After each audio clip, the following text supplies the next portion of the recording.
E aí, pessoal, bom dia, boa tarde, boa noite, né? Bom dia a quem está aqui presente, e boa tarde, boa noite, bom dia também para quem for assistir a aula gravada. Na verdade, né, os dois encontros dos grupos de estudos. O primeiro é o grupo de estudos sobre o trabalho do Carl Gustav Jung, né?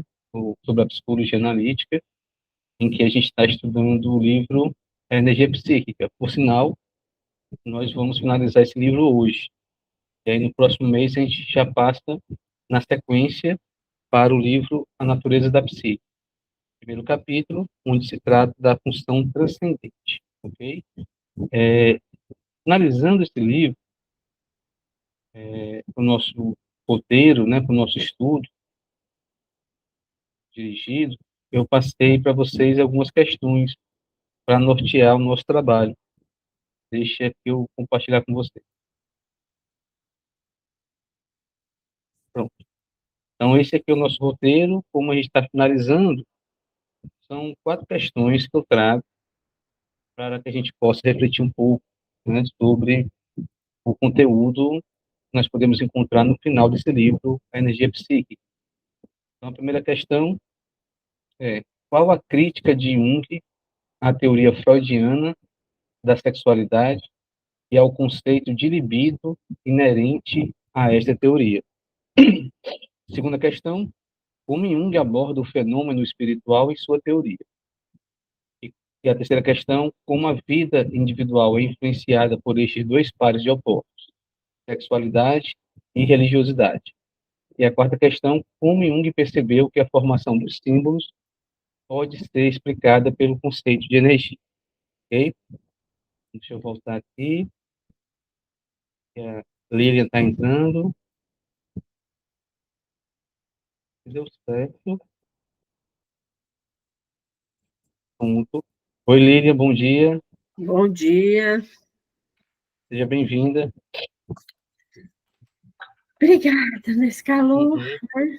É, Hum, Aqui bate o sol de manhã, gente. É muito quente aqui de manhã. é, É o ainda sol. mais nessa época do ano, né? E chove, quando para a chuva, o sol vem com força total, né? Nossa, muito pouco vento, o que nos salva, que é a brisa do mar, e ela está muito escassa. Uhum, com certeza. Cada vez mais prédio também, né? Na beira-mar. Aí fica mais difícil do vento circular. Vou morar lá na Praia do Futuro. Lá não tem, não. É melhor, é bem melhor. Então, gente, então a primeira questão é: qual a crítica de Jung à teoria freudiana da sexualidade e ao conceito de libido inerente a essa teoria? Então, vamos ver aqui no livro. Deixa eu compartilhar com vocês agora o livro.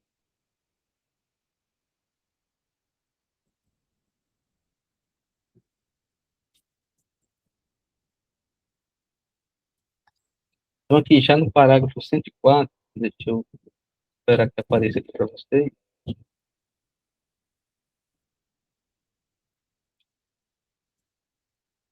Pronto.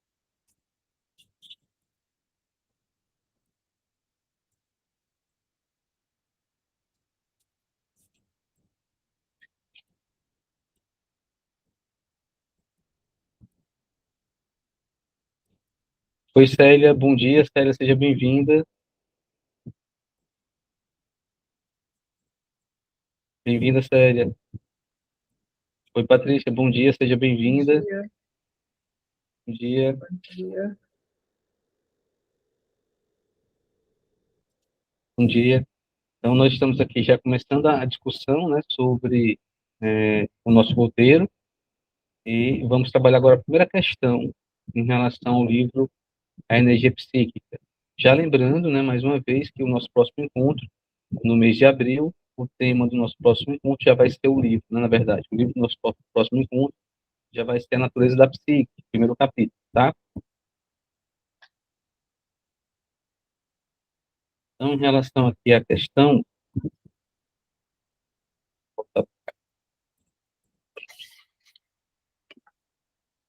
qual a crítica de Jung à teoria freudiana da sexualidade e ao conceito de libido inerente a esta teoria?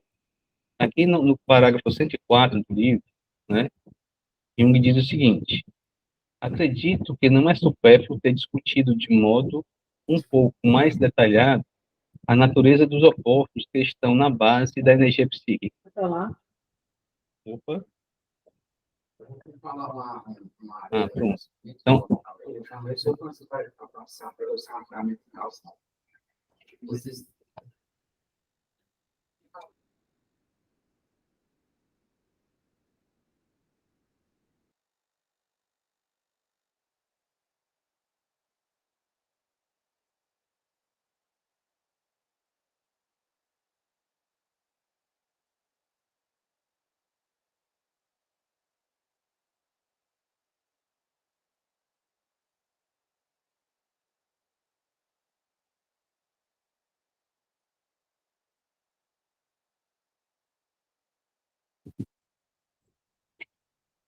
ok, né?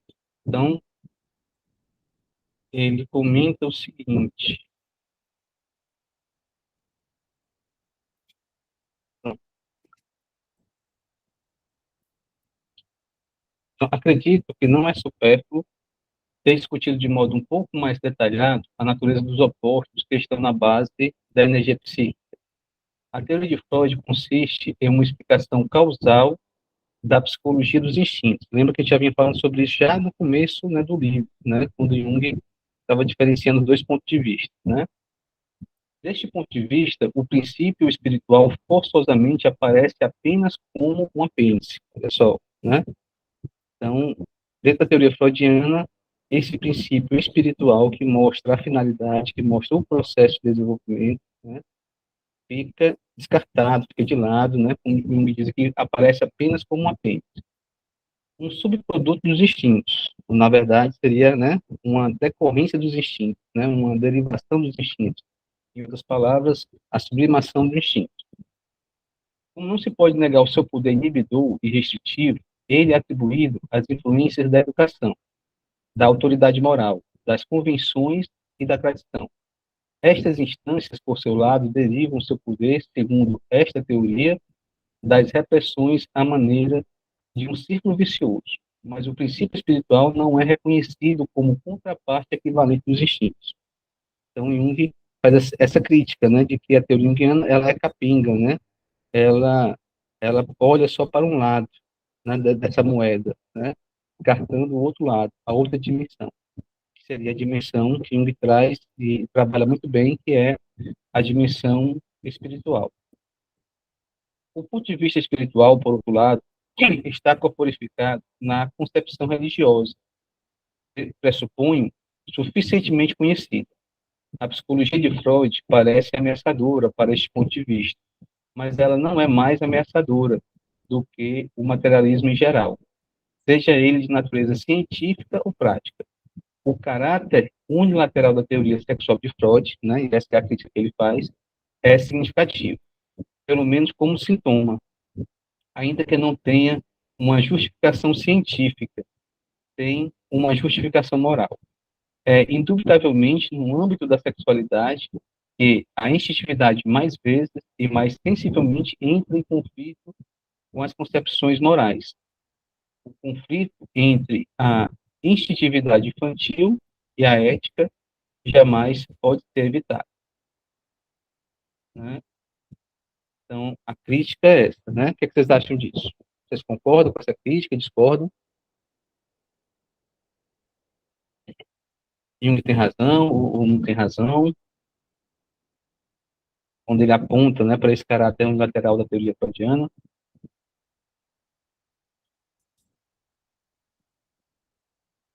Eu concordo plenamente com ele.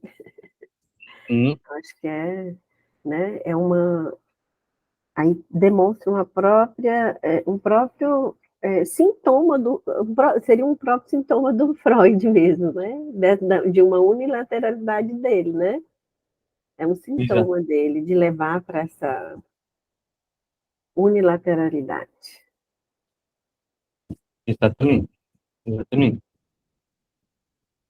Então, essa questão está resolvida, né? Todo mundo concorda, então vamos adiante.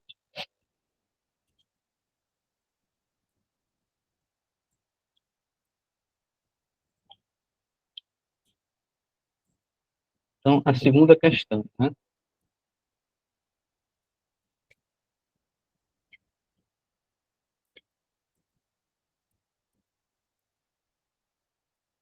Como Jung aborda o fenômeno espiritual em sua teoria, né? Já que ele faz a crítica a Freud porque foca só na sexualidade, aí surge essa pergunta. Então, como é que Jung aborda o fenômeno espiritual? Será que ele coloca o fenômeno espiritual, né, a dimensão espiritual da psique, né, como a principal coisa, como foco principal? Não, ele não faz isso, porque se ele fizesse isso, ele estaria cometendo o mesmo erro que Freud cometeu em relação à sexualidade, né? Ele estaria caminhando para uma unilateralidade, só que agora levando em consideração o aspecto religioso, o aspecto espiritual. Jung não faz isso, tá? Então, Jung, ele considera também o aspecto espiritual, mas coloca na mesma altura, no mesmo patamar, na mesma prateleira, vamos dizer assim, do aspecto instintivo, portanto, sexual. Tá? Então, aqui no parágrafo 108, na metade do parágrafo, o espiritual também aparece na psique como um instinto. Isso é interessante. E mesmo como verdadeira paixão, como um fogo devorador, segundo a expressão de Nietzsche, não deriva de outro instinto, como nos quer fazer crer a psicologia dos instintos, mas é um princípio sui generis, uma forma específica e necessária da força instintiva.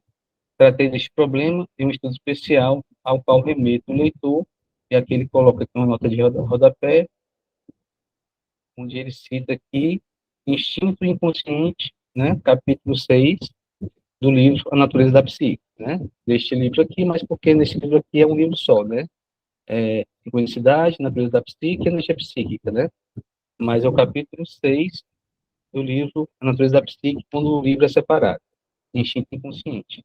Então, ele propõe que os processos espirituais que geram atividades religiosas também, né, esses processos espirituais são processos também instintivos, faz parte da natureza humana, assim como os processos sexuais são processos instintivos, faz parte da natureza humana. Aí, nesse capítulo aqui, no instinto inconsciente, Jung coloca que o arquétipo, ele traz as duas polaridades, a polaridade biológica, material instintiva, e a polaridade espiritual, que tem a ver com as ideias e com as imagens, né? Aí quando ele traz o conceito de imagem arquetípica e de arquétipo. Então, ele coloca na mesma condição, no mesmo patamar. Os processos espirituais equivalem também aos processos sexuais. Por quê? Porque os dois são instintos. E os dois, inclusive os sexuais, têm a dimensão, os processos sexuais, os dois têm a dimensão espiritual também, que é quando se relaciona com o campo das ideias e das imagens. Ok? Então, é dessa forma que Jung vai abordar a questão dos processos espirituais e dos processos religiosos. O que vocês acham disso? Vocês concordam, discordam? Querem acrescentar alguma coisa?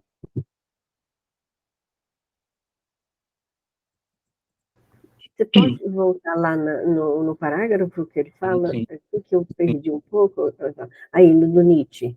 isso, O espiritual também aparece na psique como um instinto, mesmo como verdadeira e mesmo como uma verdadeira paixão, né? Como um isso, fogo devorador, segundo a expressão de Nietzsche, como um fogo devorador. Ah, tá. né? Não deriva de outro instinto. E aí a gente pode observar, por exemplo, né, quando se fala do processo espiritual, né, como instinto que gera uma verdadeira paixão, né, traz esse fogo, a gente pode observar experiências místicas, né, Santa Teresa d'Ávila, São João da Cruz, né, que são descritas como uma vivência de uma grande paixão, né? Sim. Mas essa grande paixão não é como se considera, como se acredita a psicanálise, não é uma sublimação do instinto sexual, que não foi vivenciado na carne e o que por isso é sublimado para o espiritual. Não é. É uma vivência instintiva que também gera uma grande paixão, um grande fogo, só que agora no aspecto espiritual, não no aspecto sexual.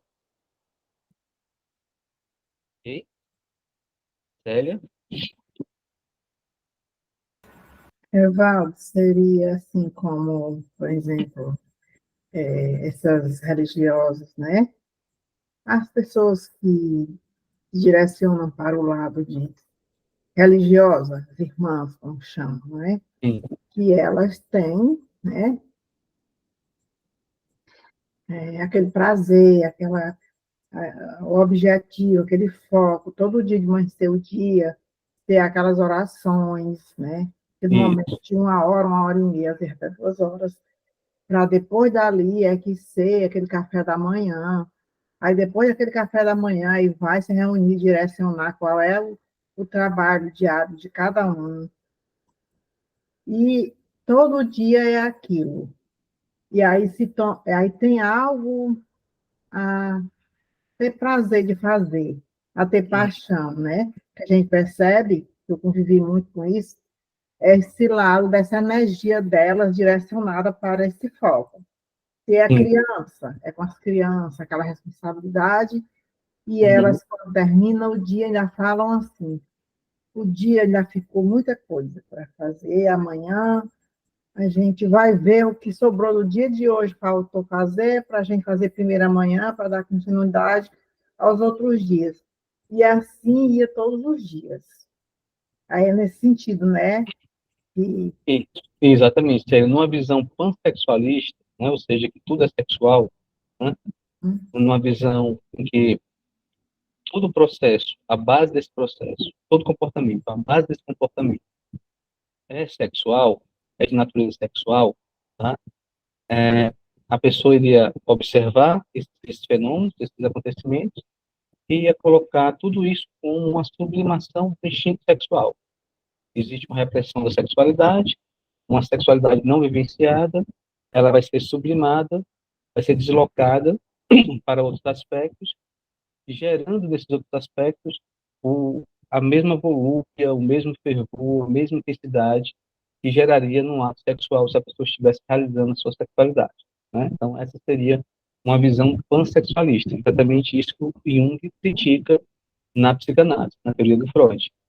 Jung vai dizer que não, muitas pessoas que têm uma vivência religiosa e se abstêm das práticas sexuais em si, né, mas que vivenciam a sua sexualidade de outras maneiras, de outras formas, essas pessoas também vivenciam um outro instinto muito importante, que é um instinto religioso, que é um instinto espiritual, que faz com que ela, essa pessoa influenciada por esse instinto religioso, esse instinto espiritual, ela possa ter uma vivência mais conectada com o transcendente, com o divino, com o sagrado. Então, são possibilidades humanas. Não quer dizer que todo ser humano vai ter que viver dessa forma, não. Mas aquele ser único, aquele ser individual, né, por alguma razão, foi chamado para trilhar aquele caminho, tá? Também não quer dizer que todo mundo que esteja numa vivência espiritual esteja nessa vivência de forma autêntica. Algumas pessoas, ou aquele indivíduo específico, pode estar naquela vivência espiritual para se defender, para negar, para fugir, para não realizar um processo instintivo, um processo sexual, né? Então, Jung coloca uma outra possibilidade para a gente abordar o fenômeno, né? Ele acrescenta uma outra possibilidade. Ele não fica numa visão unilateral, ok? tem que ser, né, Valdo? É, é equilíbrio, né? A questão do equilíbrio mesmo, É, né? Não e ficar lembrando numa sempre, unilateralidade, né? lembrando sempre que esse equilíbrio ele é sempre dinâmico, né? Não quer dizer que você encontrou o equilíbrio agora e esse equilíbrio vai ser eterno, né? Uhum. E esse equilíbrio, ele é também individual. Existe uma singularidade, né? Então, o que é bom e pleno, satisfatório para a Célia, pode não ser bom, pleno, satisfatório para o Evaldo, né? Então, cada um tem o seu nível, né? Cada um tem o seu patamar. Então, nós temos que encontrar o nosso patamar, o nosso equilíbrio, individualmente e não coletivamente, tá? Entendi. Então, quando a gente cria uma teoria que ela é muito unilateral, isso restringe, isso limita, isso nos convida a tentar vender para os demais que esta é a verdade, né? Que esta é a solução de todos os problemas, né? Quando você não fecha a teoria quando você deixa ela aberta e coloca que tudo é possível, que tudo faz parte do ser humano, você abre, né? E permite que o indivíduo se encontre, né? O indivíduo vai nascendo a partir disso. A partir do momento que ele encontra as possibilidades em sua vida, e a partir do momento que ele vai se posicionando diante dessas possibilidades. Aí ele vai encontrando o seu caminho, né? E vai encontrando o caminho que vai levar ao processo de individuação, ok? Evaldo, entra aí também a questão de você, essa questão de conviver, né? Uhum. Aí, na sua individuação, aí eu penso que entra aí essa questão, assim, de ter muito cuidado, a questão do julgamento. E sempre Claro, está julgando os erros dos outros, né? Porque, às vezes, tem pessoas que ficam o tempo todo só apontando, assim, o erro do outro. É o tempo sim, todo. E tem momentos que, às vezes, a gente, em ver o outro fazendo aquilo, a gente já fica, já se perturba muito em termos de pensar, meu Deus, mas por que se culpa tanto e aponta tanto e julga tanto o outro, se todos nós somos humanos, né? sim, Nesses termos, assim, temos que também se cuidado, né? também, também. Por E isso, aproveitar né? cada situação da vida, né? De cada momento de nossas vidas para poder tirar alguma lição, né? Aprender alguma coisa Sim, sim, importante. E às vezes, quando a pessoa só aponta, só julga e não olha para si, não reflete, não faz uma reflexão, a pessoa fica presa a um processo de projeção, né? Projeção de sombra, né? Claro que algumas vezes é importante apontar, né? Para poder evitar um mal maior, né? Às vezes é importante apontar. Mas se você ficar só apontando, né? Você perde a chance de você crescer, de você evoluir. Lili, a questão de apontar, né, Valdo, é só hum, um jeito que a gente tem que ter de conversar, né?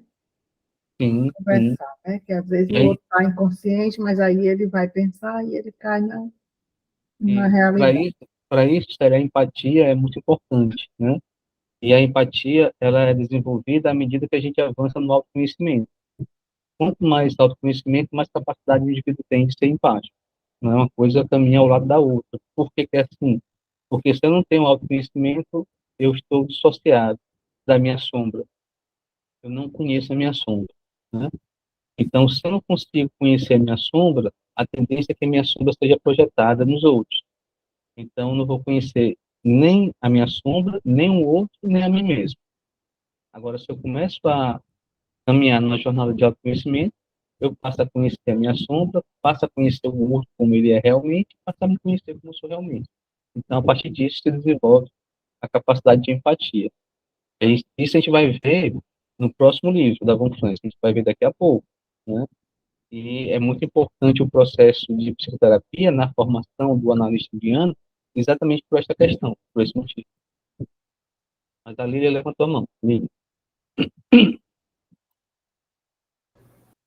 Nesse livro, Natureza da Psique, lá acho que é no segundo capítulo, ou no primeiro capítulo, ele traz a relação de 5 instintos. Eu peguei aqui porque eu até citei esse, esse, esse ponto dele.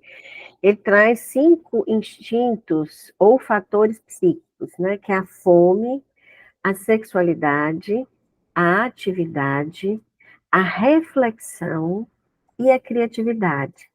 A gente pode, isso que ele traz agora como um instinto,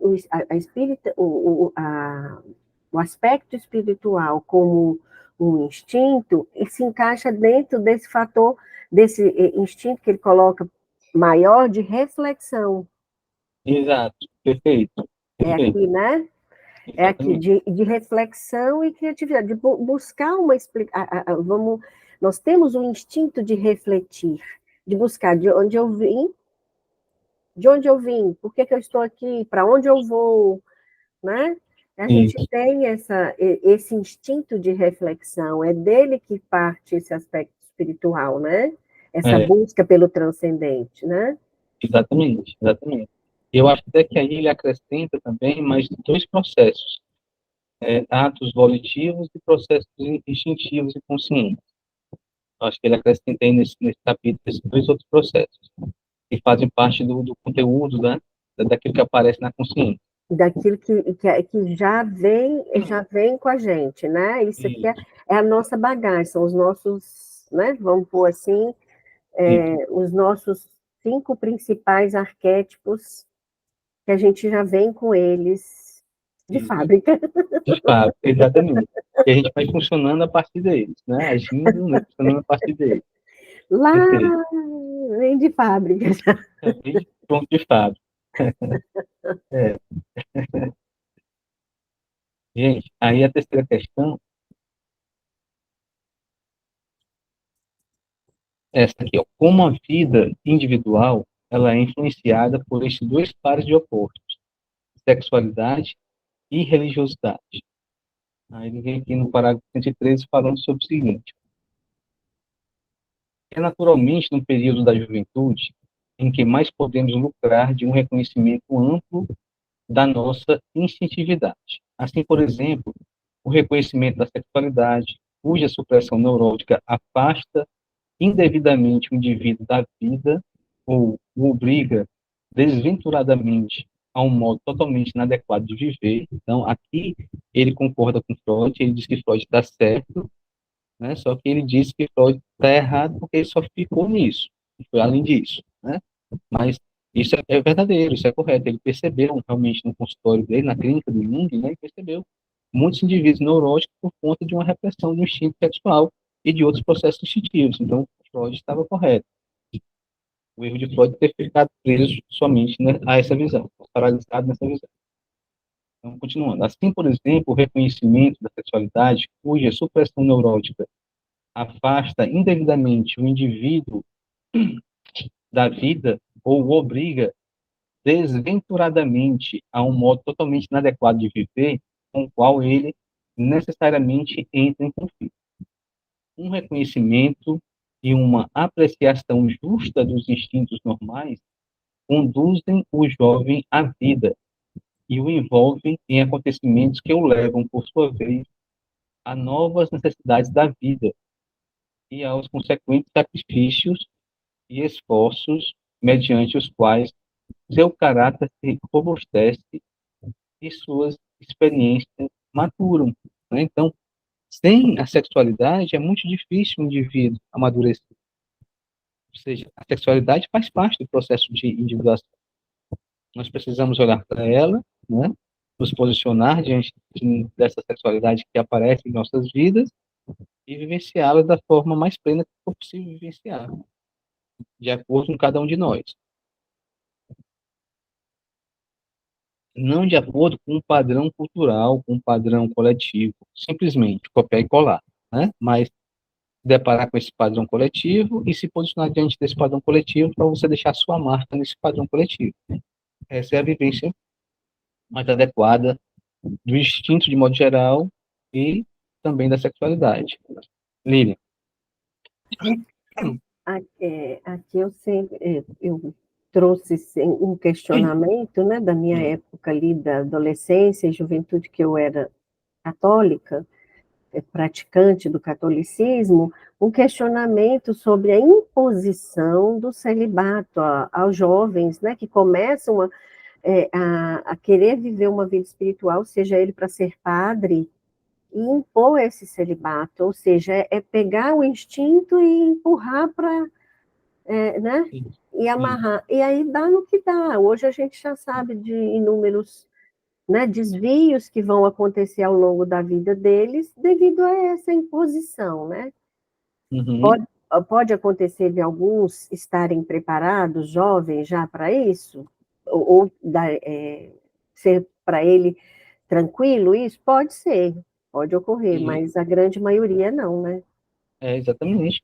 Como também pode ocorrer o contrário, né, do indivíduo, né, ter um chamado para uma vida celibatária e por uma questão cultural do grupo que ele pertence, ele ser empurrado para uma vivência sexual antes do tempo ou antes dele estar pronto, né? Isso também Isso, vai gerar um impacto, vai. né? Todos eles precisam ser vistos, né? Isso, Todos os aspectos. todos os aspectos. Isso, né? Ah, continuando aqui, ó, para a pessoa madura, na segunda metade da vida,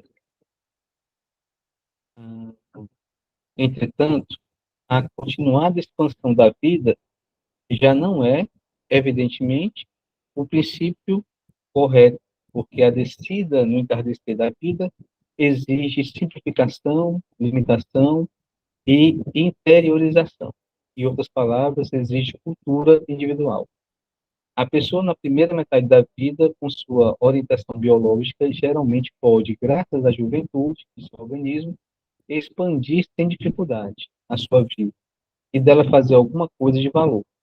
Mas o homem, na segunda metade da vida, está naturalmente orientado para a cultura, enquanto as forças decrescentes de seu organismo permitem-lhe subordinar seus instintos aos pontos de vista culturais. Não poucos naufragam na passagem da esfera biológica para a esfera cultural. Nossa educação, marcadamente coletiva, não faz praticamente provisões para esse tipo de transição. Enquanto nos voltamos exclusivamente para a educação do jovem, descuidamos da educação do adulto, a respeito do qual se admite, não se sabe com qual fundamento, que não tem necessidade de educação. Falta-lhe, por assim dizer, todo e qualquer guia para esta passagem extraordinariamente importante da atitude biológica para a atitude cultural, para a transformação da energia da forma biológica na forma cultural.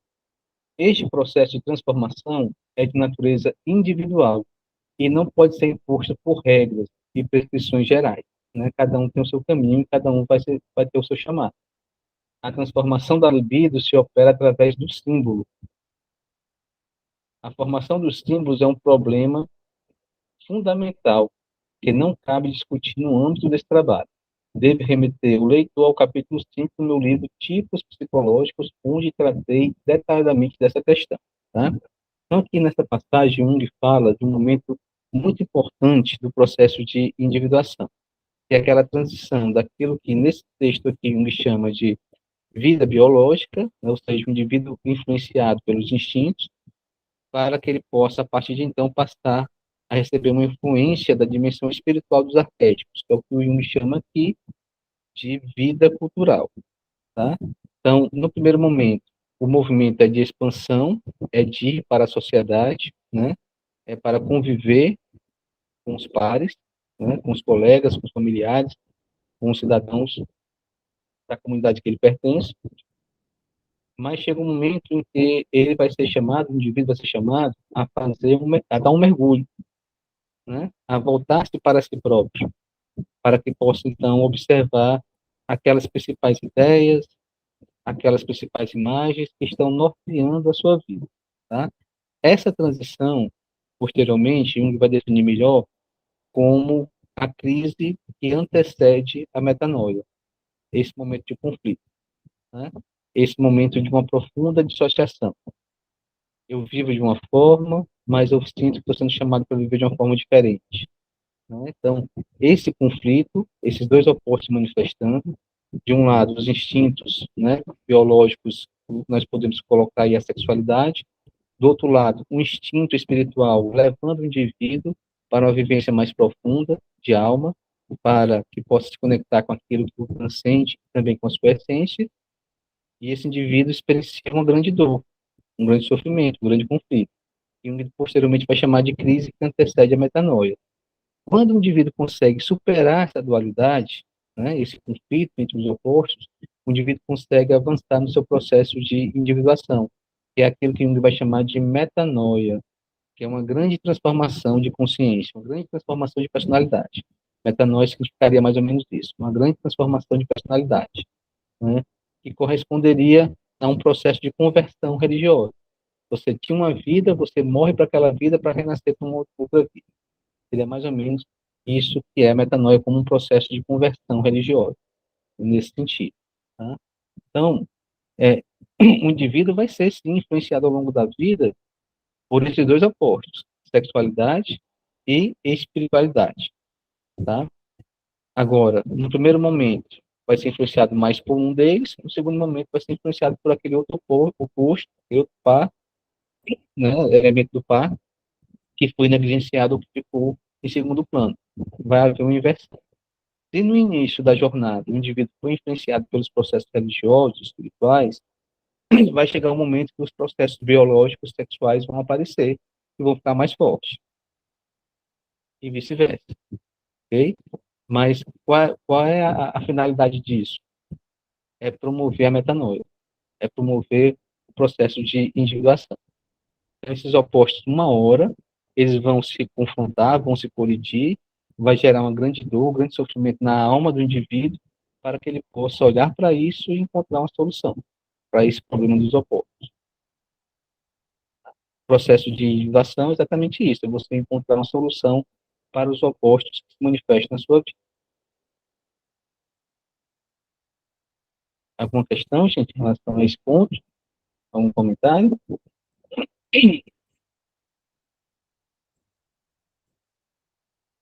Então, vamos aqui adiante. Evaldo, Prossegue.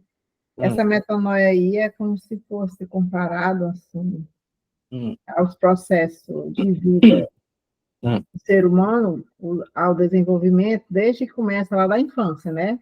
A sim. parte da infância, e da infância vai para a adolescência, é uns pulos que o ser humano vai dando, e cada pulo ele sente o choque.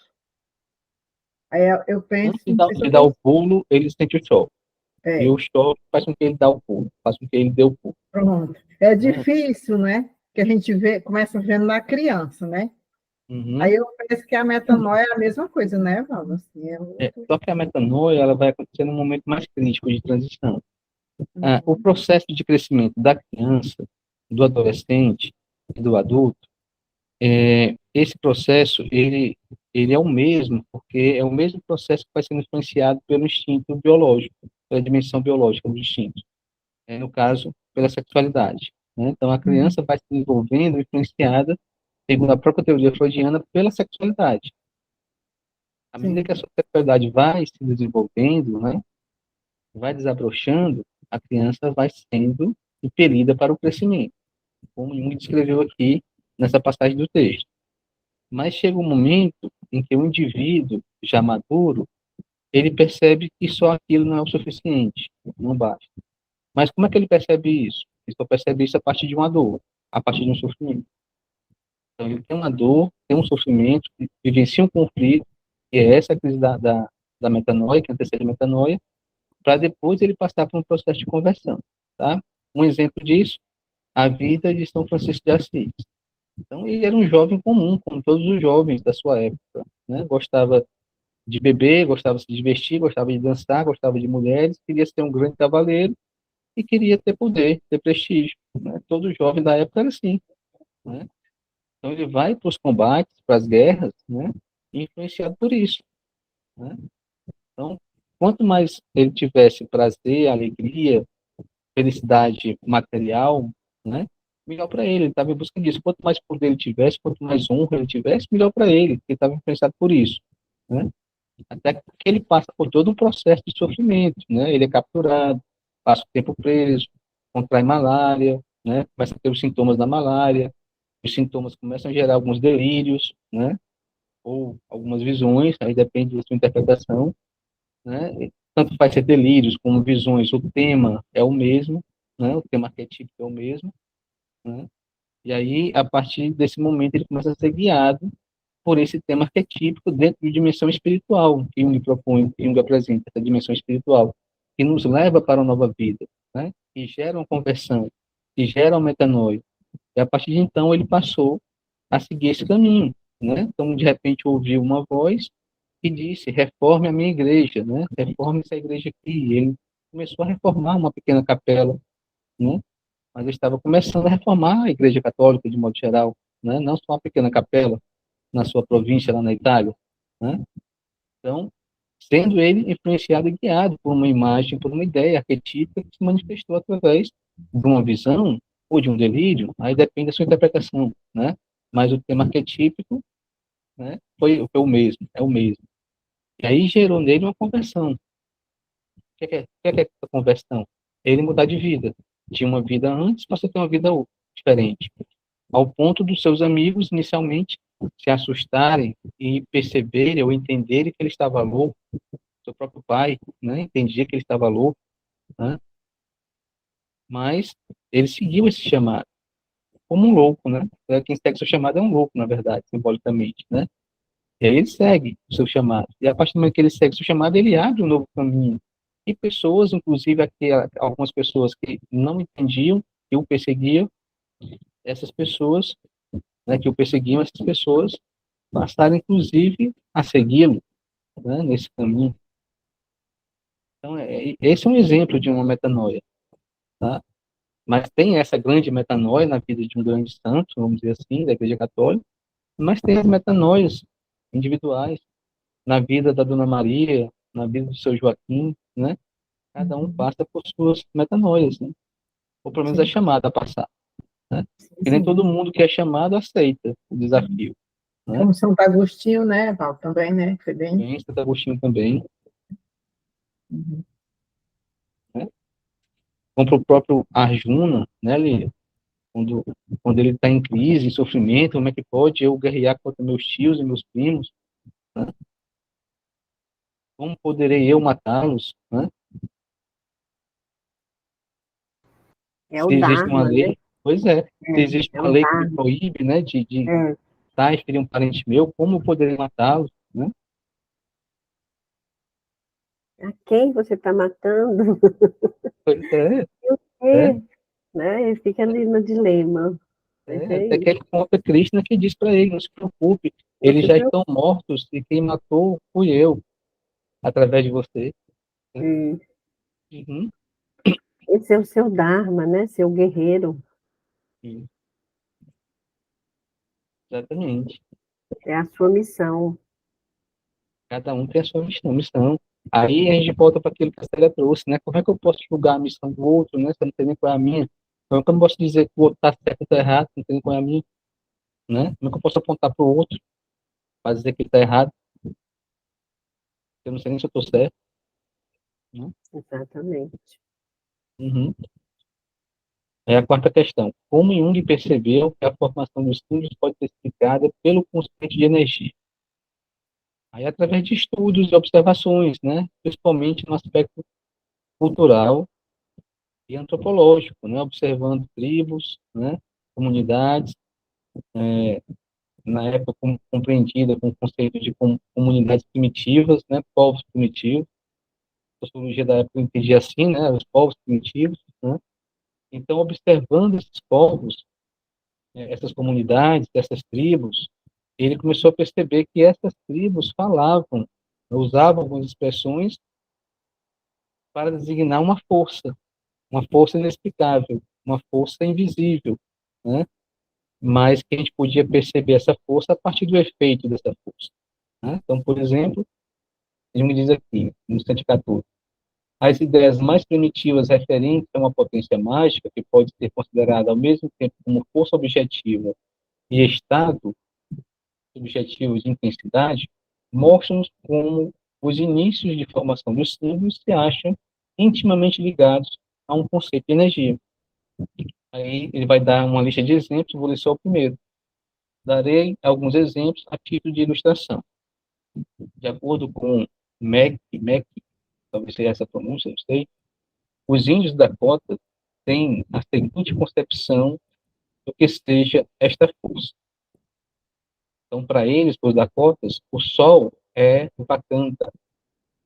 Não o Vakanda, nem um Vakanda, mas simplesmente Vakanda. A Lua é Vakanda, e assim também o trovão, o raio, as estrelas, o vento, etc.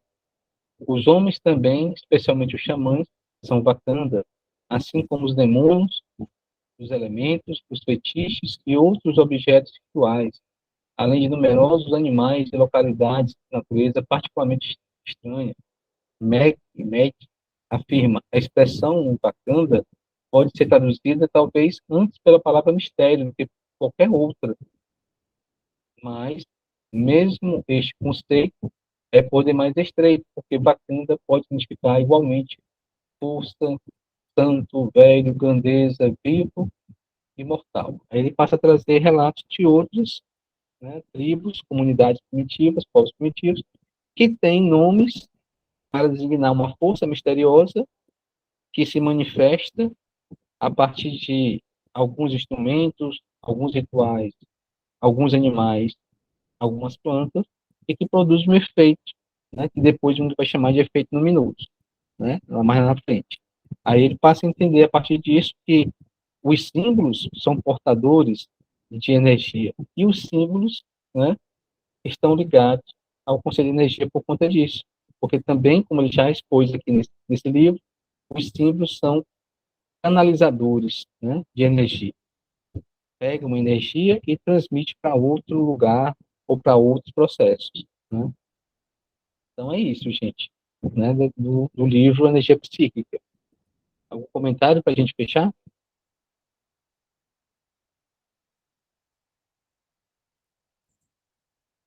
Ok, então o próximo encontro já vai ser a natureza da psique, primeiro capítulo do livro que fala da função do ascendente, o capítulo todo, tá? Vamos trabalhar o capítulo todo. E aí que a gente finalizou, então, essa primeira parte, que é sobre a teoria do Jung, e agora a gente vai para a segunda parte, que é sobre a teoria da Von Franz, o trabalho da Von Franz, e agora começando um novo livro, que é esse livro aqui, que eu vou compartilhar com você. Ele,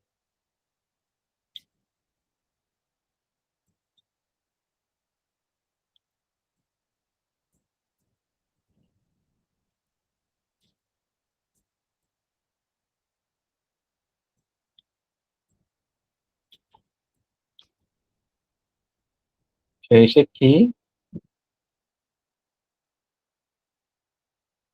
é a individuação nos contos de fada, Maria Luísa Von Franz. Ok? Deixa eu compartilhar aqui com vocês o nosso roteiro.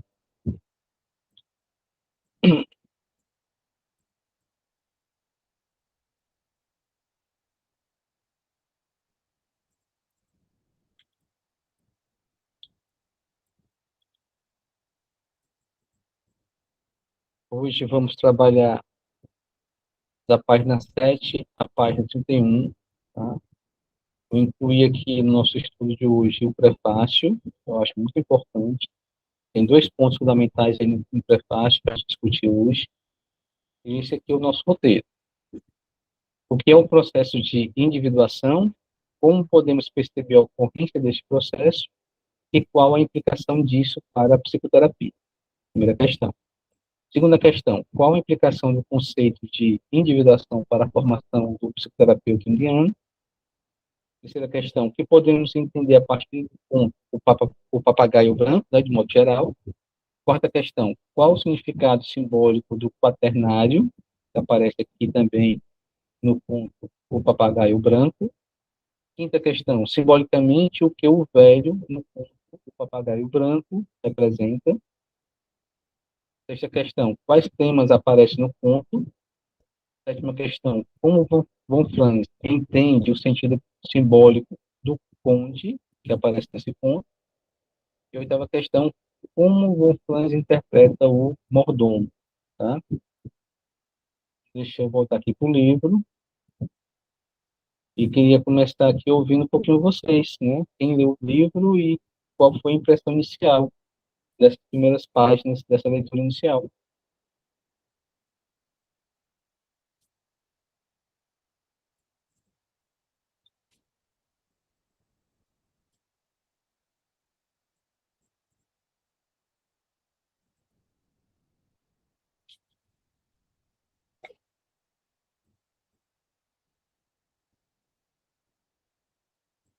Quem leu, gente, o livro? Qual foi a impressão inicial, bem-vindo, dessa primeira leitura?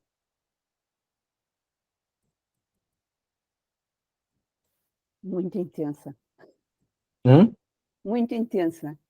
Muito intensa, muito conteúdo, realmente, né? Muito Muito, conteúdo. muito.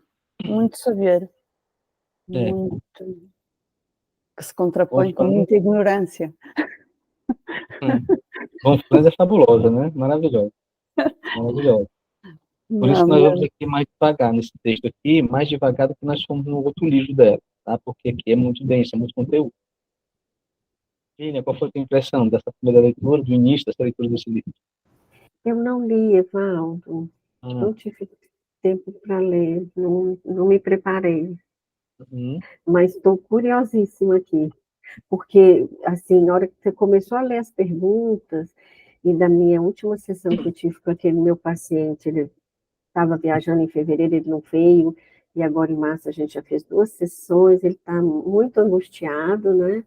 E eu estou sentindo, ele está preocupado com esse processo que ele está vivenciando aí, aquela angústia da individuação, essa uhum. crise. É, que antecede a metanoia, né? Isso, Uhum, isso.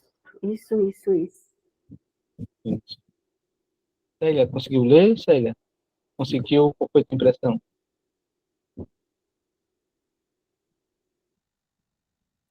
Acho que o microfone, Célia, está desligado.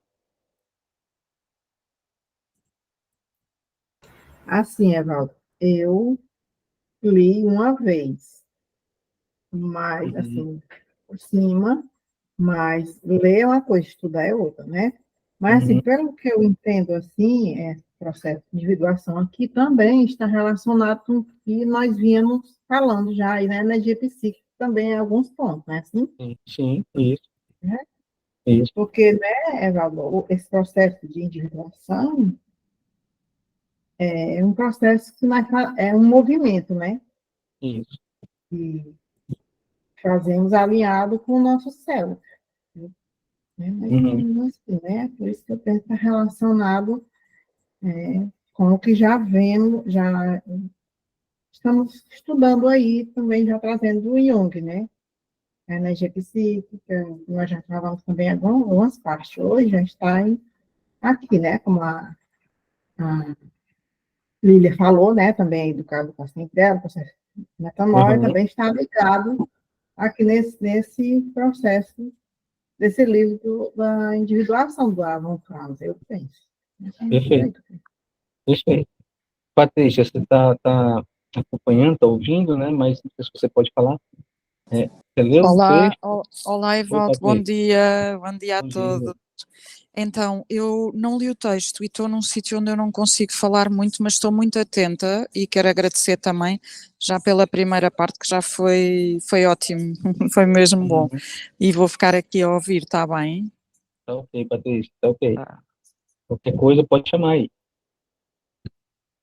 Então, gente, né, primeira questão, o que é o processo de individuação? Como podemos perceber a ocorrência desse processo e qual a implicação disso para a psicoterapia?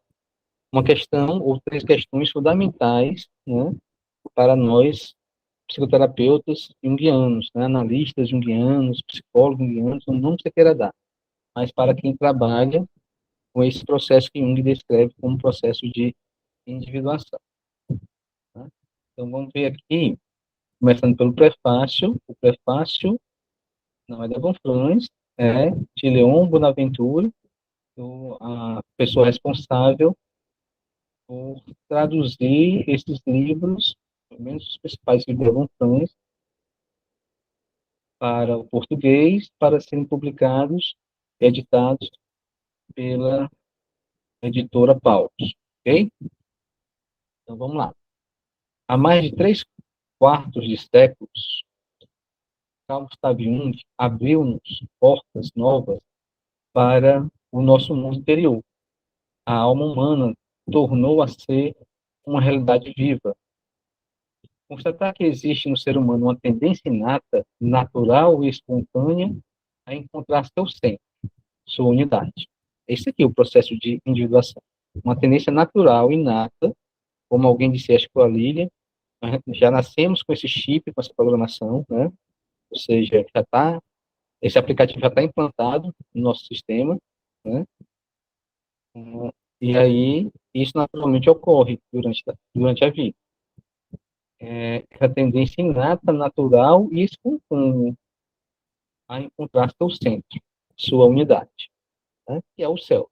E como nós já vimos, o self é imanente, transcendente, relacional e também é a totalidade. Assim, impunham-me naturalmente várias constatações. O processo natural da vida da alma tem um sentido, tem uma finalidade, um objetivo, tem um propósito, né? A experiência da unidade ocorre simultaneamente com a realização desta. Eu só posso ter experiência do self se eu realizar o self. Eu só realizo o self se eu tiver a experiência do self. Okay?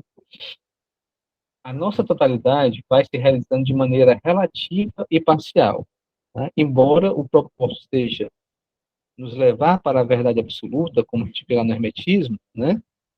Mas nós só podemos chegar através de um caminho parcial e relativo. E quanto mais a gente avançar nesse caminho parcial e relativo, nós vamos chegar cada vez mais a novas facetas dessa verdade absoluta, mas nunca a verdade toda. Vimos isso também no Hermetismo, quando a gente viu a questão do véu de Ísis, né? Okay. E o centro é, ao mesmo tempo, sempre algo que nos transcende, né? Que é a dimensão transcendente do céu. É isso que Jung chamou de experiência do si mesmo.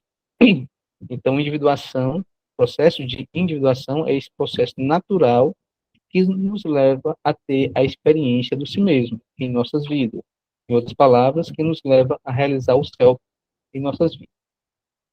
Este si mesmo não é apenas um fim, mas também um princípio de toda a vida. É um processo que se desenvolve no tempo, ao qual deu o nome de processo de individuação. Com a descoberta empírica do processo de individuação, foi introduzida nova dimensão, a mudança na história da espiritualidade ocidental, cujos efeitos ainda são impossíveis de medir.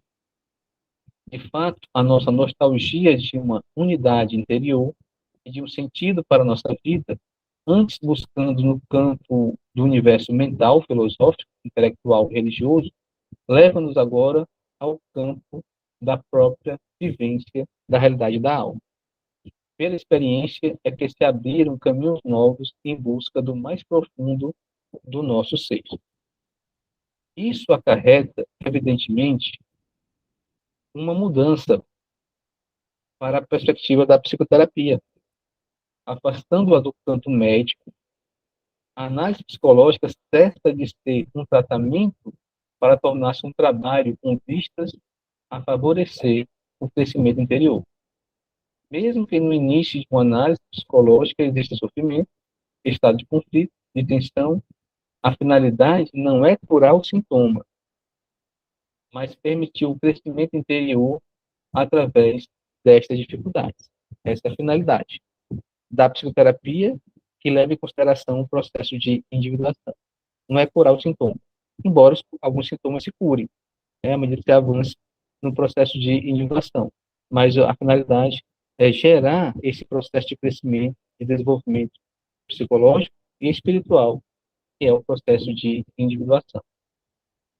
Algum comentário, gente, em relação a essa primeira questão?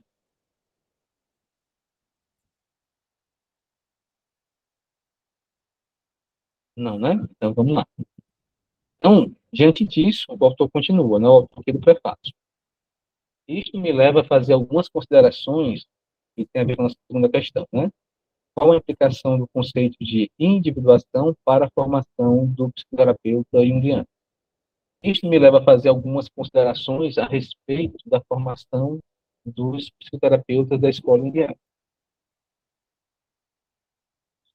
No tempo em que Jung situava sua psicoterapia apenas dentro do campo da medicina, ele impôs como necessidade absoluta que o terapeuta se submetesse a uma análise pessoal.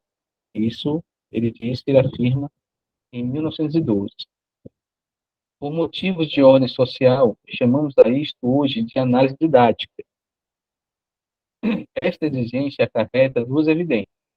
A primeira é que, e isto sabemos quase sempre, é uma problemática pessoal difícil que orienta o indivíduo para esse tipo de atividade profissional. Interessante, né? A história do curador ferido, né? A segunda é que a personalidade real do analista tem função curativa por excelência na terapia, né? E isso Jung já falou isso várias vezes e fala sempre ao longo da sua obra que mais importante do que a técnica, mais importante do que o conhecimento sobre a técnica e sobre a teoria é a alma, é a personalidade do terapeuta. Tá? Então, por essa razão, é fundamental que o terapeuta se trabalhe. Olhe para a sua sombra, para as suas dores, seus conflitos, né? Suas feridas.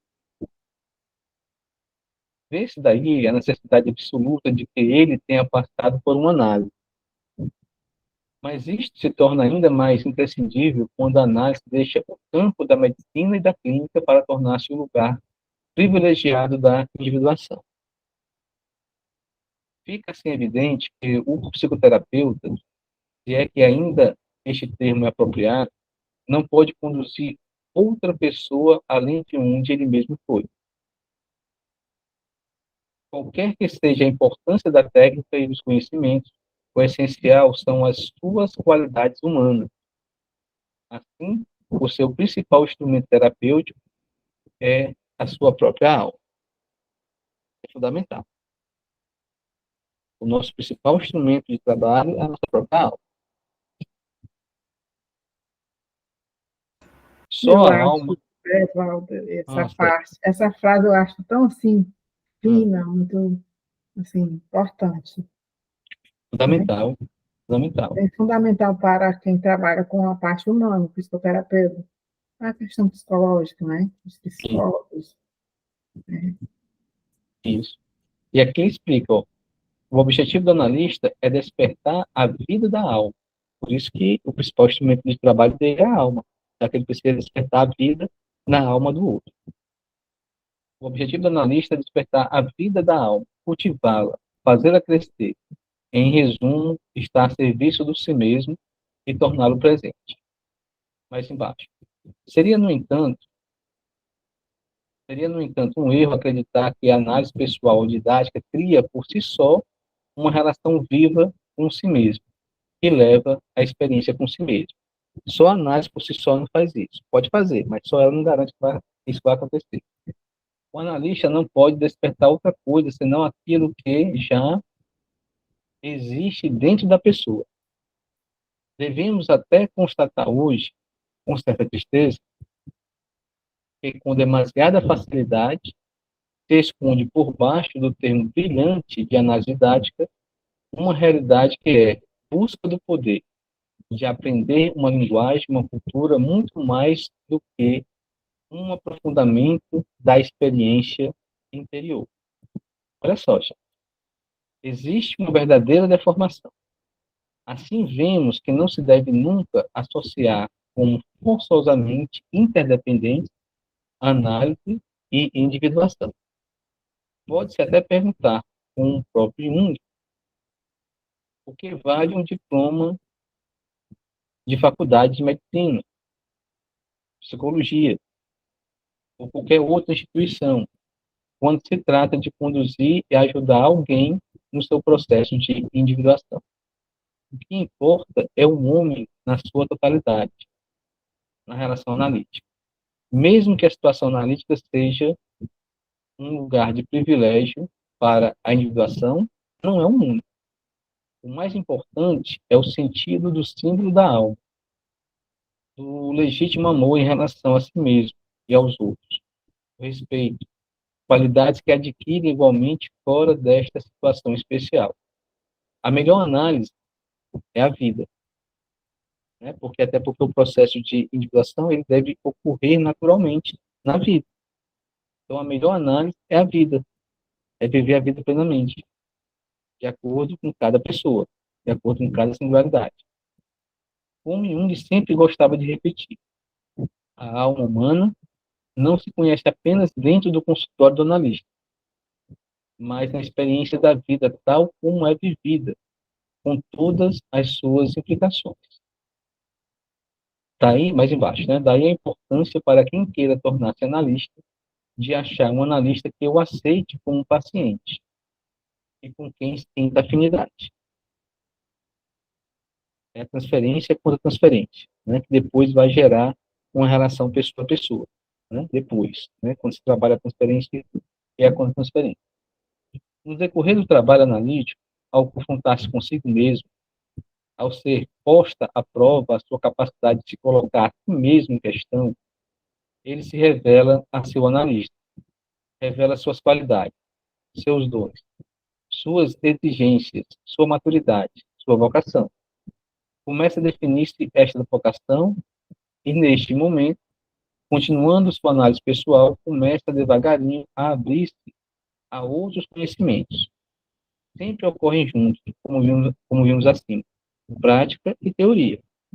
Os símbolos que vão aparecendo dentro do processo de individuação, dentro de uma análise, esses símbolos vão conduzir, né, o analisando para novos conhecimentos. De repente, são símbolos que remetem à mitologia iorubá, de repente, são símbolos que remetem ao hermetismo, ao cristianismo, né, a um aspecto do cristianismo, ao catolicismo, à reforma, né, enfim, à Europa medieval.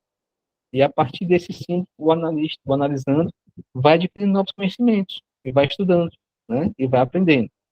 Mas quem vai guiando isso são os símbolos que surgem a partir da análise, que deve ajudar, inclusive, ao analisando, a viver plenamente a sua própria vida.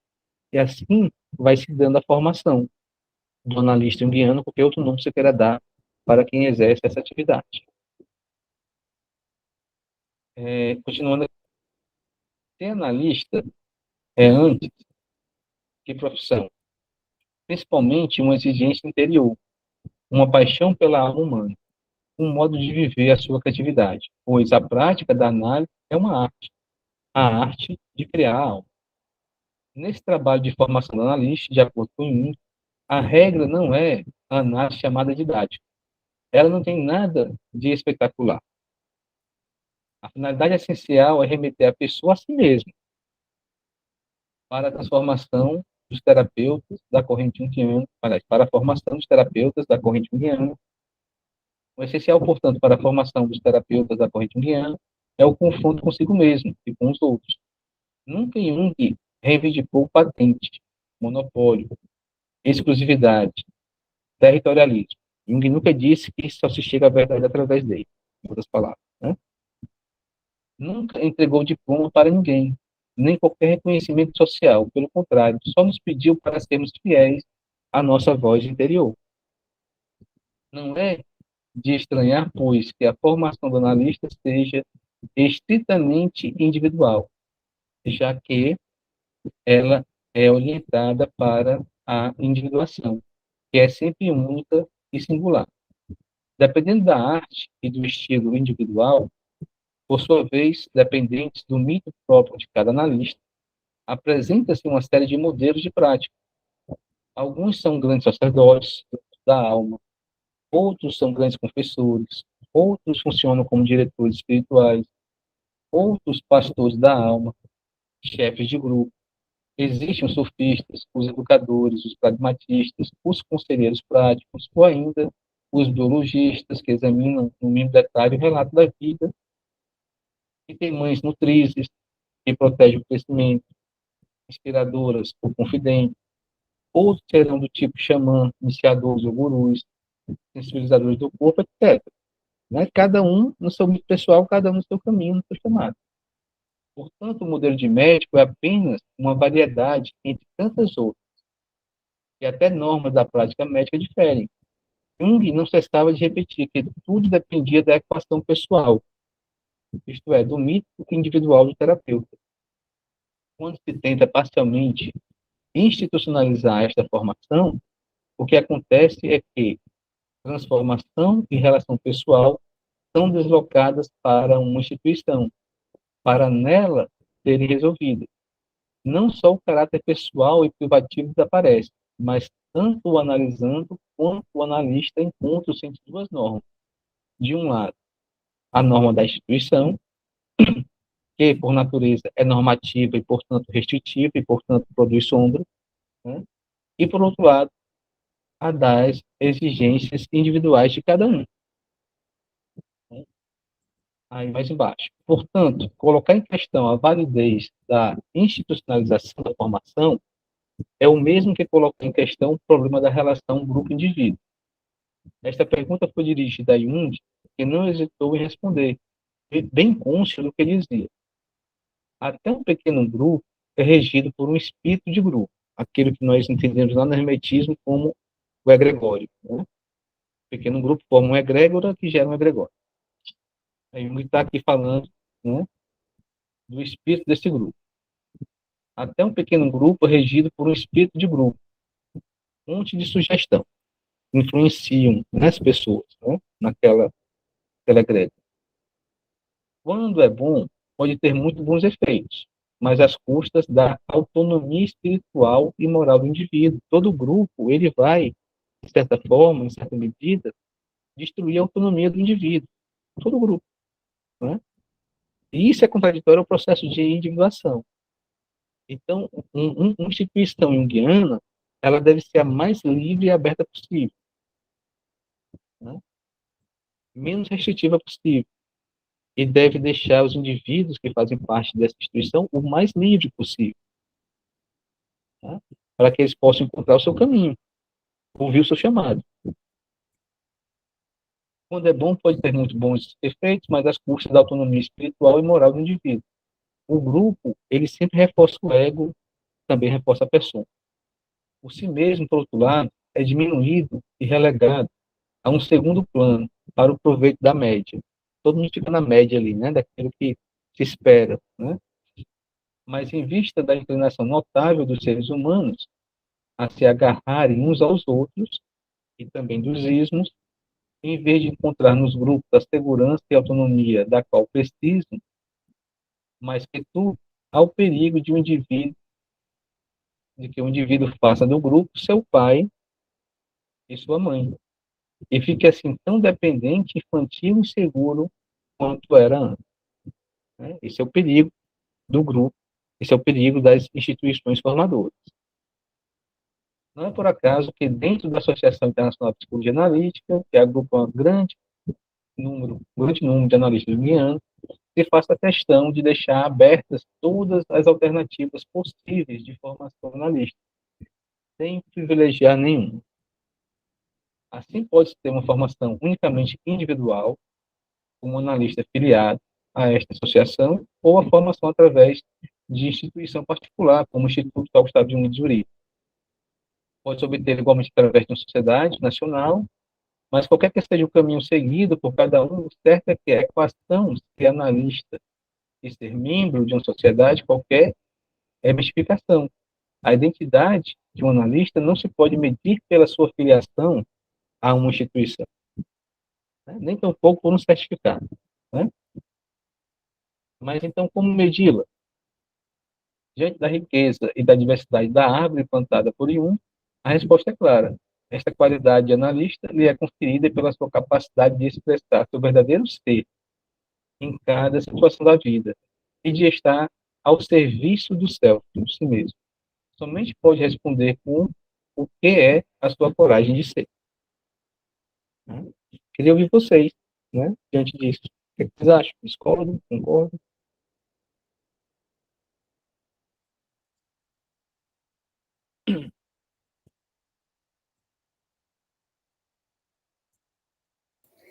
Eu concordo plenamente, porque é uma exigência pessoal de respeito para com o próprio e para com o outro, quem está a fazer este tipo de trabalho. Porque não só a ideia que eu tenho é que só se consegue levar o outro avante se eu também for avante. Se eu estiver fechada nas minhas crenças, nas minhas ideias, na minha realidade restrita do que foi a minha educação, eu nunca vou avançar para um caminho responsável, quer me transcendendo a mim, quer conduzindo o outro. é uma responsabilidade muito grande, pelo menos eu sinto isso, uma responsabilidade enorme que é estar a escutar o outro e é quase, digamos, eu falo isto aqui, de repente vem-me esta imagem, é como os pais terem, quando o bebê nasce pela primeira vez na mão, porque até aí é só a ideia de imaginarem como é que é o rosto do bebê, mas depois tem o rosto dele nas mãos, não é? E isto traz uma responsabilidade de saber o que é, da responsabilidade que chama ao pai para com aquele filho. O mesmo, esta é uma analogia que me veio agora, de repente, com o papel de terapeuta e de analista, e de analisando, não é? Quem está a dar e quem está a receber a terapia é um desafio. Você descreveu muito bem, né? O nascimento de uma nova vida, né? Uma nova vida está surgindo, né? Então, a formação do analista realmente é um renascimento, né? Célia, Patrícia, Lívia, querem comentar alguma coisa? Sim, Evaldo. Hum. Essa questão aí, né, a vibração, é como se fosse assim, não é assim um ponto de chegada, né, mas também um caminho, né, É, contínuo, ou seja, um é muito processo. mais um farol do que um ponto de chegada, né? Um Uhum, farol que orienta, né? Uma estrela que orienta, né? sim, mas é como se fosse um processo, é uma caminhada, né, vamos dizer assim, Isso, né, é uma isso. caminhada, né, e aí veja assim, esse processo, ele acontece. Já li alguma coisa, é o Jung acho que fala isso, desde o nascimento, né? Uhum, E aí, muitas vezes, né, aí lá entra de novo, muitas vezes estamos na metanoia, né? Aí entra a questão da metanoia, né, Val? uhum, E é na metade da vida, né? Aí, como o é, Jung dizia, tem uma frase que ele diz, a gente começa na metade da vida com esses questionamentos existenciais. O que é que eu quero fazer com a minha outra metade da vida? Né? uhum. Qual o Aí, chamado, né? Qual o meu chamado? Qual o meu propósito de vida? Qual é a minha equação pessoal? Teoricamente se diz isso, isso. né? Ou seja, qual é o meu mito pessoal? Né? Essas questões, mais cedo ou mais tarde, elas vão chegar de forma mais plena para algumas pessoas, de forma menos plena para outras pessoas, mas vão chegar, vão chegar. E o que ele diz aqui é exatamente isso, Télio, que o analista junguiano, ele é chamado para ser um analista junguiano. Ele não é um analista junguiano porque ele quer ser um analista junguiano. Não é uma questão de ego, de escolha de ego. Mas é um processo vocacional, né? É um chamado, uma vocação, uma designação, né? Sim. Ok? Lilian, quer comentar alguma coisa? Agora que essa última frase você falou para a Célia e agora que me veio, é uma vocação porque você já tem que estar entrando, não, como você falou lá na leitura da natureza da psique, que mesmos que são chamados, mas não atentam para o chamado, ainda não têm ouvidos para ouvir, né? Mas para você estar nesse papel, você tem que estar chamado, estar ouvindo, porque você está já em conexão, ou pelo menos buscando a conexão com si mesmo, né? Já está nesse caminho, é o que a Bem-vinda falou, eu não tenho como servir como é que fala na alquimia? Servir de vaso para Sim, se eu não tenho ainda, se eu não tenho o meu próprio vaso, se eu não estou nesse caminho, né? Se eu isso, não estou nessa busca, se eu já não estou nessa busca, então é uma vocação, né? isso. Eu só vou Perfeito. conseguir, né, conduzir. Mas eu achei fantástico essa descrição que ela fala aqui, apresenta-se uma série de modelos de prática. E aqui ela coloca assim, né, que ele traz um monte, você pode ser aí, tá em determinado um sacerdote, um educador, um pragmático, né, um biologista, né, que examina os relatos da vida de forma de detalhe, mãe, né, que protege o crescimento dos pacientes, ou seja, numa clínica, você, dependendo do que o paciente te traz, chega, né, como ele chega, você tem várias maneiras de estar chegando nele ali. E perceber isso, né, que para uns você vai funcionar como um sacerdote, para uns outros como mãe, outros como um biologista, outros como um educador, um sofista. Isso. Uhum. Isso. Claro, né, é uma potência muito grande, uma pretensão muito grande poder ter tantos papéis, mas vai chegar o paciente que pela sincronicidade, né, vai chegar aqueles que você já está imbuído dessa habilidade, dessa potência, para poder vocês, né, avançarem mais naquele processo, tanto você quanto ele. Isso é que é a coisa mágica e bela que eu acho, né, da sincronicidade, né? No início da minha carreira, Lívia, eu imaginava, né, que seria como as outras profissões. Eu tinha que fazer marketing, eu tinha que fazer divulgação, eu tinha que aparecer em todos os cantos, né? Eu tinha que fazer contatos, ter um bom network, né, para poder chegar aos pacientes, né? Como é que iam chegar aos pacientes se eu não aparecia, né? Eu pensava que era assim. Aí, e nada de paciente. Fazia tudo isso e nada de paciente. Nada de paciente. Fazia tudo isso e muito mais, né? E nada de paciente. E quando chegava um e outro, não vinculava, não ficava, né? Enfim, e aí a frustração batia, o desânimo batia, isso não serve, e tudo mais, né? E aí tive um seguinte sonho, né? Um sonho que eu estava chegando atrasado na clínica onde era o meu consultório, né? É uma clínica de psicologia, só tem salas de psicologia nessa clínica, né? Ainda hoje funciona. E eu chegava de noite atrasado, e quando eu estava entrando pelo estacionamento, tinha uma fila enorme de pessoas na porta. Enorme, e quase que dobrava o quarteirão, né? E eu chegava meio ali aperreado, atrasado, né?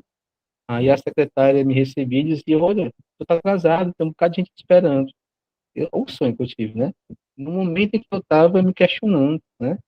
Sobre todo esse processo de formação do psicólogo, da profissão que eu estava começando, né? Estava iniciando. No início, começando cheio de expectativas, né? Cheio de idealizações, né? A vida me frustrou duramente no começo, né? Fiquei muito balançado. Aí vem esse sonho compensatório e também trazendo um prognóstico, né? Muito positivo, né? E aí acordo, né? Com aquela impressão, né? Boa, né? Aquele sentimento bom. E aí acordo, né? Vou tomar o café. Aí a secretária me liga dizendo que tinha uma pessoa que tinha marcado para daqui a 1 hora e meia, 2 horas, porque ela só queria fazer comigo, tem que ser comigo, né? No mesmo, da noite pro dia, assim, aconteceu isso. E aí, pronto, aí começou o processo, né? Uf, né? Eles já estavam na fila, né? Já Só estava que na fila. Eu numa que não estava fila, pronto, né? Eu que não estava pronto, né? Estava atrasado, né? Devia ter chegado antes, né? estava na fila te esperando. É, pronto. Aí, a partir disso, trabalhando isso em terapia, né? Enfim, eu fui vendo que, peraí, né? É o processo que conduz, é o self que conduz, não adianta cartãozinho, na época era cartãozinho de visita, né? E as coisas não tinha muitas redes sociais na época, né? Século passado ainda, né? Ah, e aí as coisas foram acontecendo, né? Então é isso, gente, é confiar no céu, né? E no chamar. Isso, abrir o espaço, né? Abrir o espaço, né? E aí estar lá nesse espaço. E aí, eles vão vindo, né? É, sim, sim, exatamente. Então, vamos aqui adiante. A terceira questão, eu acho que a gente finaliza a terceira questão por hoje. Próximo encontro, no mês que vem, a gente retoma as outras questões. Porque esse texto aqui é muito bom da Von Franz. Eu acho que vale a pena a gente ir bem devagarzinho, né? Sem correr, né? Então, vamos lá para a terceira questão. A terceira questão, eu acho que já vem a Von Franz. Já vem a Von Franz. Então, papagaio branco. Terceira questão, o que podemos entender a partir do ponto o papagaio branco, né? Então, aqui ela faz a pequena introdução. Ela diz que o tema central de O Papagaio Branco foi trazido do Oriente. Trata-se de um conto iraniano, que, por sua vez, foi transformado ou inspirado a partir de um conto indiano. Aí ela diz: primeiro vamos apenas examinar a história que nada tem de literária, pois foi colhida entre gente simples do povo espanhol e escrita no século XVIII. Assim ele se desenrola. Eu acho importante a gente ler, né? Até porque, para quem não leu, né? A gente começar a olhar para o conto, não só no aspecto formal da letra, né? Mas no aspecto poético, literário da coisa, e sentir a imagem, né? Porque é a imagem que fala, ok? Então, era uma vez um rico conde que se enamorou de uma moça muito bonita, mas muito pobre, e com ela se casou. Tempos depois, o conde, tendo que se ausentar para tomar parte na guerra, deixou a condessa, que estava grávida, aos cuidados do seu mordomo, que deveria zelar por ela. Mas o mordomo apaixonou-se pela condessa e tentou seduzi-la. Como a condessa o repelisse, ele se enfureceu, e a tal ponto que, ao nascerem duas crianças, ele passou a difamá-la. Os filhos da condessa eram um menino e uma menina que traziam uma estrela na testa. O mordomo então escreveu ao conde, dizendo que há muito suspeitara que a condessa mantinha relações amorosas com um negro, e que agora tal suspeita se justificava, pois ela dera à luz duas crianças mestiças. O conde, curioso, respondeu-lhe dizendo que o negro e as crianças tinham de ser mortos, quanto à mulher, que a lançasse numa prisão. O mordomo não teve coragem de matar as crianças, mas encerrando-as numa caixa de vidro, atirou-as ao rio e em seguida encarcerou a condessa. Acontece, porém, que naquele dia um velho que andava pescando no rio encontrou a caixa e, puxando-a na sua rede para fora d'água, encontrou as crianças envoltas num lindo pedaço de brocado de seda. Ele e a mulher decidiram ficar com as crianças para criar, e para que ninguém visse a estrela que lhes brilhava na testa, enrolaram a cabeça dos gêmeos com uma tira de linho. E os anos passaram. Ao morrerem, o pescador e sua mulher deixaram para as crianças tudo que possuíam. Quando terminou a guerra, o conde voltou para casa, sem ter a mínima ideia do que realmente aconteceu. Por outro lado, o mordomo ficou aflito ao saber que na aldeia todos comentavam o caso de duas maravilhosas crianças que andavam, sempre com uma tira de linho amarrada na testa. Suspeitando que essas fossem as mesmas crianças que ele pretendera matar, resolveu afastá-las dali. Contratou para isso os serviços de uma diabólica feiticeira, capaz de cometer qualquer crime desde que ele pagasse em bem, e ordenou-lhe que mantesse as crianças, matasse as crianças. A feiticeira, então, aproveitando-se de uma ocasião em que o menino estava fora de casa, foi visitar a menina e perguntou onde estava o irmão.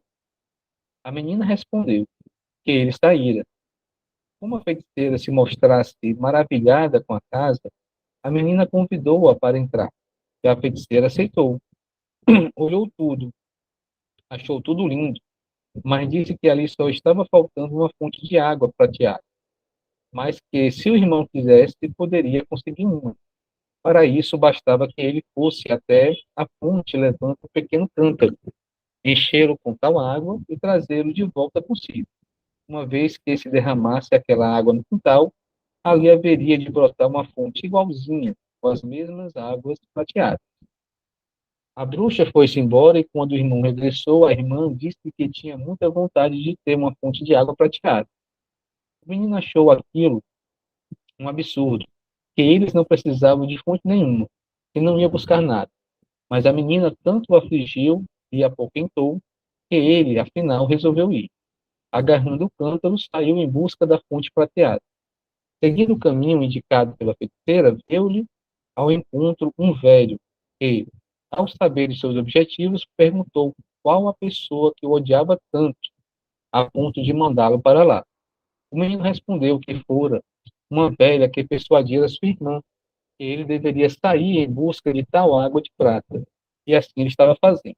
O velho então assegurou-lhe que a fonte existia, mas que eram muitos os perigos de serem vencidos antes que ele conseguisse obter tal água, pois a fonte era guardada por um leão. Entretanto, antes de se aproximar do local, ele que cuidasse bem em vigiar o leão. Se estivesse os olhos fechados, o menino não deveria ir adiante, mas se estivesse de olhos abertos, era sinal de que estaria dormindo, e então o menino poderia colher a água e escapulir, e que tratasse de andar ligeiro, porque o leão tinha sono muito leve. O menino prosseguiu, o menino prosseguiu o caminho, e como ao chegar lá o leão estivesse de olhos abertos, foi logo tratando de encher o cântaro com a tal água e zarpar imediatamente. Assim que a água do cântaro foi derramada no quintal, brotou um lindo jato prateado, ficando as duas crianças maravilhadas. No dia seguinte, a velha bruxa voltou e tornou a perguntar à menina onde estava seu irmãozinho. A menina respondeu que ele saíra, mas que a bruxa precisava ver a linda fonte que eles possuíam. E a velha foi ver e mordeu os lábios de raiva ao perceber o que acontecera. Então declarou que tudo aquilo parecia lindo, mas que ainda faltava ali um certo carvalho, todo carregado de bolotas de prata, cada uma delas encimada por uma cúpula de ouro puro, o qual eles precisavam ter desde que o menino se dispusesse a arrancar-lhe um galho e plantá-lo no quintal. Disse ainda que o tal carvalho se encontrava em tal e tal lugar, e que só assim tudo ficaria perfeito.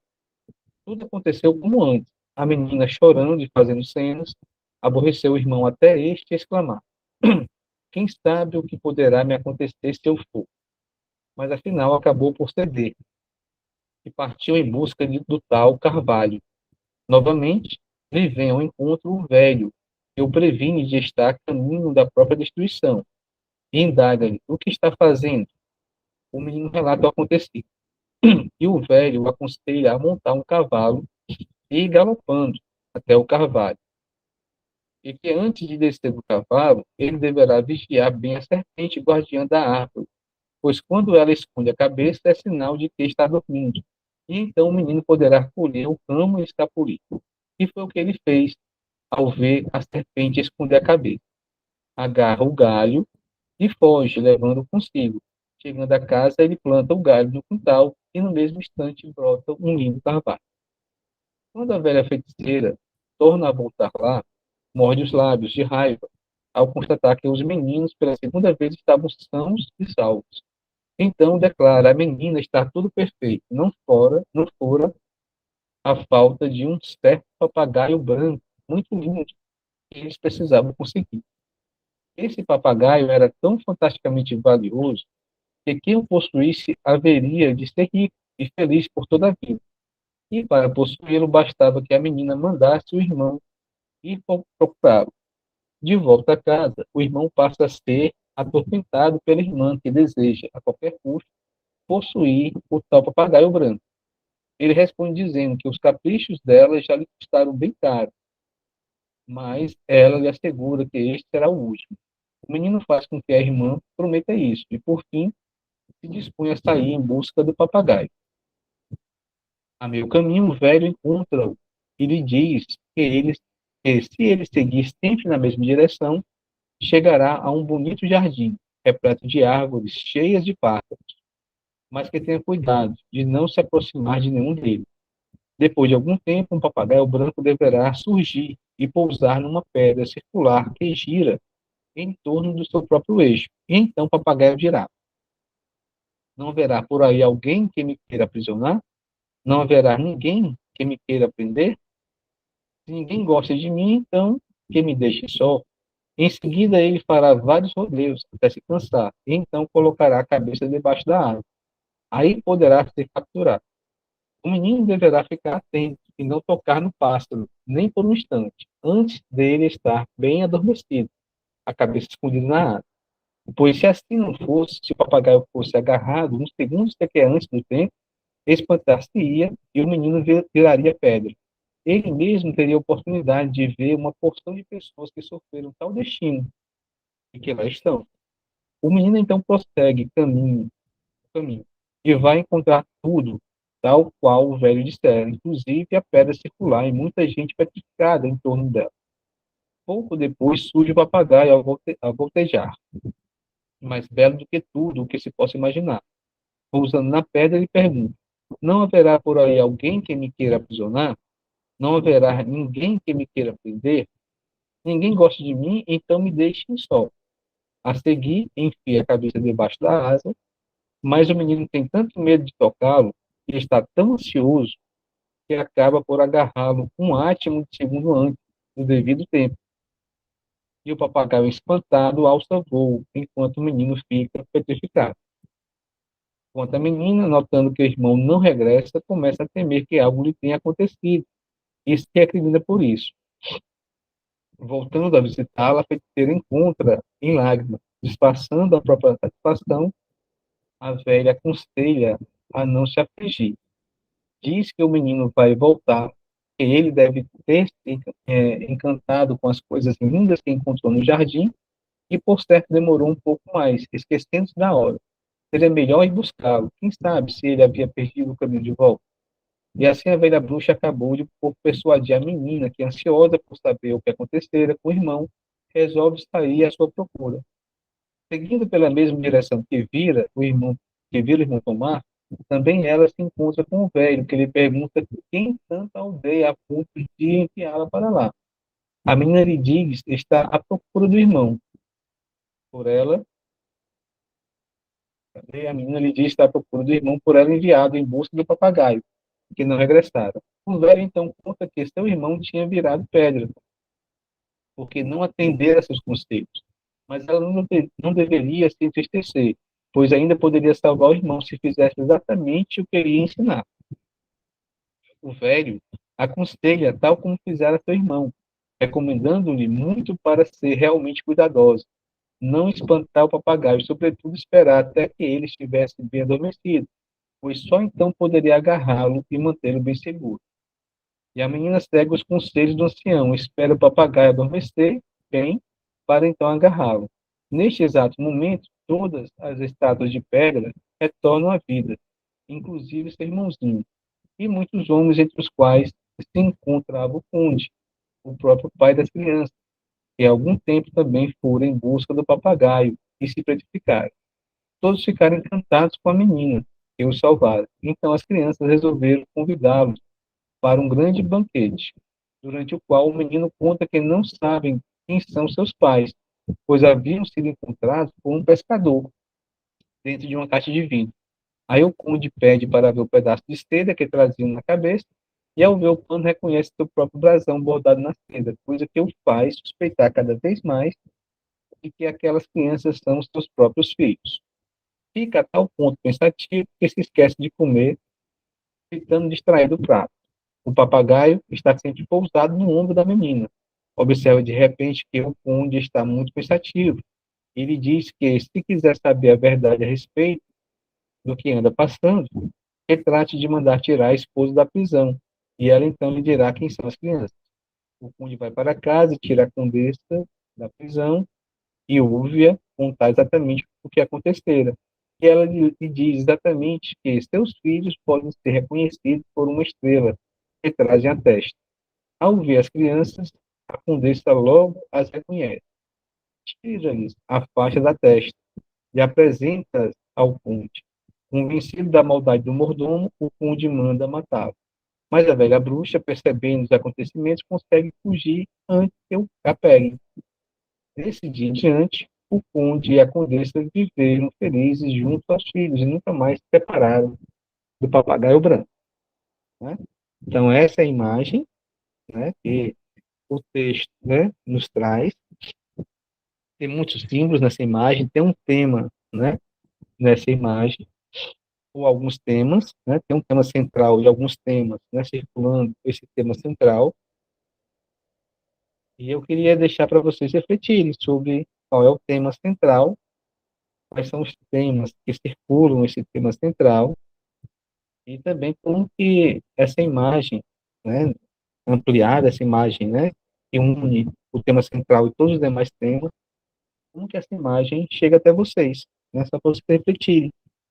Até porque nosso horário já deu, né, chegamos aqui no final de hoje.